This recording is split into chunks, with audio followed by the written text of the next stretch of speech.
Assalamualaikum warahmatullahi wabarakatuh, Bapak Ibu, berjumpa kembali ya. Kali ini saya akan berbagi pengalaman untuk pendampingan individu yang keenam ya Bapak Ibu ya. Jadi pendampingan individu yang keenam CGP ini adalah pendampingan individu yang terakhir ya. Bapak Ibu yang di angkatan 9 ya, CGP angkatan 9 mungkin saat ini sedang mempersiapkan diri ya bersama dengan pengajar praktek. Bapak Ibu, ini adalah galeri ya, galeri calon guru penggerak saya yang sudah lulus ya di angkatan 4. Ini adalah contoh pendampingan individu Bapak Ibu ya. Nah, kira-kira seperti apa untuk pendampingan individu yang terakhir ya? Bapak Ibu, untuk pendampingan individu yang terakhir atau yang keenam ya, yaitu temanya adalah refleksi perubahan diri dan dampak pendidikan. Waktunya adalah 4 kali 45 menit, kemudian waktu pelaksanaannya adalah kurun waktu seminggu ya sebelum lokakarya 6. Bapak Ibu kita lihat ya di Lokakarya 6 itu dilaksanakan tanggal 30 Maret. Berarti ya pas ya minggu ini adalah pelaksanaan pendampingan individu. Kemudian Bapak dan Ibu nanti untuk hasil proses pemetaan aset ya itu adalah menjadi salah satu bahan ya. Yang pertama adalah notulen ya, mencakup siapa yang berbicara dan ide yang disampaikan ya. Kemudian kesimpulan pertemuan, kemudian foto proses pertemuan dan hasil pemetaan. Kemudian nanti di pendampingan individu biasa nanti akan ada bagian awal pendampingan. Nanti pengajar praktek akan menjelaskan tentang fokus pendampingan. PP memastikan CGP memahami aktivitas pendampingan yang akan dilakukan. Kemudian nanti pengajar praktek menanyakan apa saja proses yang sudah berjalan selama 1 bulan terakhir. Menanyakan rencana tindak lanjut dari pendampingan sebelumnya, serta hal-hal yang dianggap sebagai capaian selama 1 bulan ya berdasarkan jurnal pemantauan pembelajaran daring atau di LMS. Kemudian tidak lupa pengajar praktek memberikan apresiasi kemajuan-kemajuan yang disampaikan oleh CGP, termasuk hal baik yang dilihat selama observasi. Kemudian ini masuk di bagian inti pendampingan ya, waktunya adalah 160 menit. Yang pertama adalah refleksi hasil survei, feedback 360 derajat ya, itu adalah 40 menit. Nanti PP menggali CGP untuk menyampaikan hasil analisis dan refleksi dari umpan balik 360 derajat dan asesmen mandiri tentang kompetensi guru penggerak. PP dapat memberikan pertanyaan lanjutan kepada CGP dengan memberikan pertanyaan pematik berikut.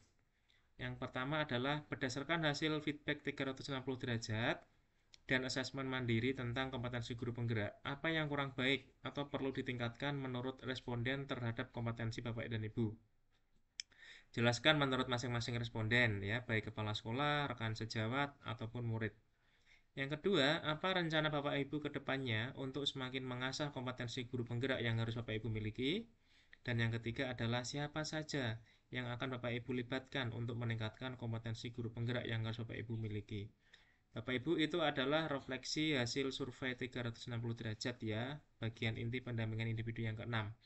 Kemudian yang kedua, yaitu adalah bagian inti yang kedua, perubahan dalam pembelajaran. Ini waktunya adalah 30 menit. Yaitu refleksi perubahan dalam pembelajaran yang sudah diterapkan selama 6 bulan, diskusi dampak pada diri guru dan murid yang terjadi. Di sini ada 4 hal Bapak Ibu yang harus diperhatikan. Yang pertama adalah pertanyaan, setelah Bapak Ibu menjalani 6 bulan pendidikan guru penggerak, perubahan apa yang Bapak Ibu rasakan yang berkaitan dengan kompetensi Bapak Ibu sebagai guru? Yang kedua, berdasarkan yang Bapak Ibu alami, perubahan apa saja yang terjadi pada diri murid Bapak Ibu setelah Bapak Ibu menjalani program 6 bulan ini? Yang ketiga, apa saja hal yang membuat perjalanan 6 bulan ini cukup memuaskan? Dan apa saja hal yang membuat perjalanan 6 bulan ini menjadi cukup menantang bagi Bapak dan Ibu semuanya? Kemudian ada yang ketiga, yaitu terkait dengan penilaian pemetaan aset ya, 60 menit. Nanti ada pertanyaan pematik, ada banyak Bapak Ibu ya, ada 6 ini ya. Yang pertama, siapa saja aktor yang terlibat dalam proses pemetaan aset? Kemudian bagaimana proses Bapak Ibu dalam menemukan mengidentifikasi sumber daya yang ada di sekolah bersama aktor? Apakah proses kolaborasi terjadi dengan baik selama pemetaan? Kemudian apa saja kendala dan tantangan yang Bapak Ibu hadapi saat melakukan identifikasi sumber daya sekolah dan bagaimana Bapak Ibu mengatasinya? Dan yang keempat, bagaimana perasaan Bapak Ibu ketika berhasil mengidentifikasi sumber daya sekolah? Dan yang kelima, apa pertimbangan Bapak Ibu dalam menentukan sumber daya sekolah? Apakah aset yang dipetakan sudah sejalan dengan program yang dirancang? Dan yang terakhir, apakah terdapat hal lain yang dapat dijadikan sumber daya sekolah yang belum Bapak Ibu temukan dalam proses yang sudah berlangsung? Kemudian Bapak Ibu, selain berdiskusi dengan CGP, nanti juga wawancara ya ke perwakilan aktor yang terlibat untuk mengecek kesepahaman akan tujuan pemetaan dan proses yang terjadi. Bapak Ibu nanti bisa wawancara kepada kepala sekolah atau rekan sejawat ya. Yang pertama adalah bagaimana proses Bapak Ibu dalam menemukan atau mengidentifikasi sumber daya tersebut ya, yang ada di sekolah. Yang kedua, apa saja kendala dan tantangan Bapak Ibu terkait yang Bapak Ibu hadapi ya saat melakukan identifikasi sumber daya sekolah dan bagaimana Bapak Ibu mengatasinya. Yang ketiga, bagaimana perasaan Bapak dan Ibu ketika berhasil mengidentifikasi sumber daya sekolah. Dan yang keempat, apa saja pembelajaran yang Bapak Ibu dapatkan dari proses pemetaan aset ini. Kemudian, pertimbangan Bapak Ibu dalam menentukan sumber daya sekolah. Jangan lupa nanti juga ada persiapan panen hasil belajar ya, 40 menit. Silakan diskusi dengan CGP ya terkait dengan persiapan hasil belajar. Pastikan CGP mengetahui dan memahami kelengkapan apa saja yang akan dibawa dan ditampilkan saat pelaksanaan panen hasil belajar. Berikan pertanyaan pematik dan diskusi ya. Di sini ada 4 ya pertanyaan pematik. Misalnya adalah apa ide Bapak dan Ibu untuk persiapan panen hasil belajar pada Lokakarya 7. Kemudian apa yang Bapak Ibu pamerkan nanti saat panen hasil belajar. Di samping itu, CGP yang terpilih sebagai penyaji dalam kelas berbagi harus menyiapkan materi yang akan dibagikan kepada peserta panen belajar, ya rambu-rambu penyajian bisa dilihat di Lokakarya 7 ya lampirannya. Kemudian PPT atau bahan tayang yang akan dipaparkan saat kelas berbagi. Dan nanti pada akhir pendampingan biasa nanti mengapresiasi, mendorong, mengingatkan CGP ya untuk mengumpulkan rencana kerja pengembangan program sekolah paling lambat 2 hari setelah Lokakarya 7. Dan jika ada hal-hal yang ingin ditanyakan atau diketahui oleh fasilitator, silahkan dicatat dalam jurnal komunikasi.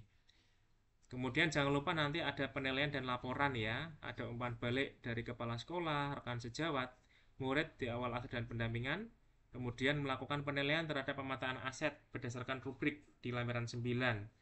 Kemudian mengisi jurnal pendampingan pada LMS, mengisi daftar hadir dan rencana pendampingan selanjutnya ini untuk PP Bapak Ibu ya.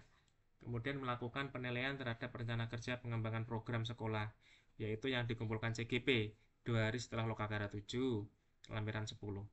Bapak Ibu, itu informasi dari saya terkait dengan pendampingan individu ke-6 ya. Yang terakhir, banyak sekali yang harus Bapak Ibu kerjakan, yang Bapak Ibu persiapkan, ya termasuk mempersiapkan Lokakarya 7.